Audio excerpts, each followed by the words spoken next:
بسم اللہ الرحمن الرحیم۔ حدیث مبارکہ۔ ایک مرتبہ حضرت معاذ بن جبل رضی اللہ تعالی عنہ رسول اللہ صلی اللہ علیہ وسلم کے پیچھے سواری پر سوار تھے۔ آپ صلی اللہ علیہ وسلم نے ارشاد فرمایا، اے معاذ، میں نے عرض کیا، حاضر ہوں یا رسول اللہ صلی اللہ علیہ وسلم۔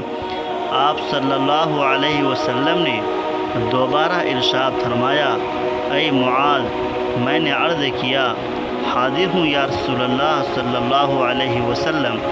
آپ صلی اللہ علیہ وسلم نے سہبارہ فرمایا، اے معاذ، میں نے عرض کیا، حاضر ہوں اے اللہ کے رسول صلی اللہ علیہ وسلم۔ 3 بار ایسا ہوا۔ اس کے بعد آپ صلی اللہ علیہ وسلم نے ارشاد فرمایا کہ جو شخص سچے دل سے اس بات کی گواہی دے کہ اللہ تبارک و تعالی کے سوا کوئی معبود نہیں ہے اور محمد صلی اللہ علیہ وسلم اللہ تبارک و تعالی کے سچے رسول ہیں، اللہ تبارک و تعالی اس کو دوزخ کی آگ پر حرام کر دیتا ہے۔ میں نے کہا، یا رسول اللہ، کیا اس بات سے لوگوں کو باخبر نہ کر دوں تاکہ وہ خوش ہو جائیں؟ آپ صلی اللہ علیہ وسلم نے ارشاد فرمایا، اگر تم یہ خبر سناؤ گے تو لوگ اس پر بھروسہ کر بیٹھیں گے اور عمل کرنا چھوڑ دیں گے۔ حضرت معاذ بن جبل رضی اللہ تعالی عنہ نے انتقال کے وقت یہ حدیث اس خیال سے بیان فرما دی کہ کہیں حدیث رسول چھپانے کے گناہ پر ان سے آخرت میں مواخذہ نہ ہو۔ یہ حدیث نمبر 128 ہے۔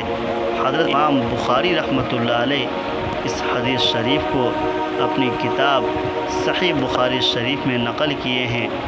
اللہ کے نبی صلی اللہ علیہ وسلم ایک مرتبہ کہیں جا رہے تھے۔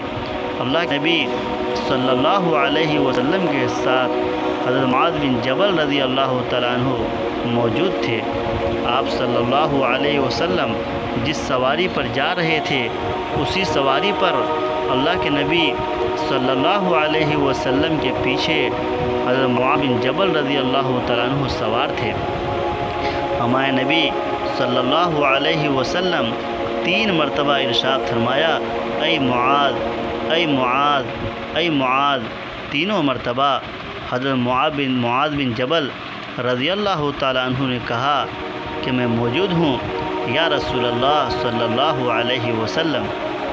تیسری مرتبہ کے بعد ہمارے نبی صلی اللہ علیہ وسلم حضرت معاذ بن جبل رضی اللہ تعالیٰ عنہ سے کہنے لگے کہ اے معاذ، جو شخص سچے دل سے اس بات کی گواہی دے کہ اللہ تبارک و تعالی کے سوا کوئی معبود نہیں ہے اور محمد صلی اللہ علیہ وسلم اللہ تبارک و تعالی کے سچے رسول ہیں، تو اللہ تبارک و تعالی اس کو دوزخ کی آگ پر حرام فرما دیں گے۔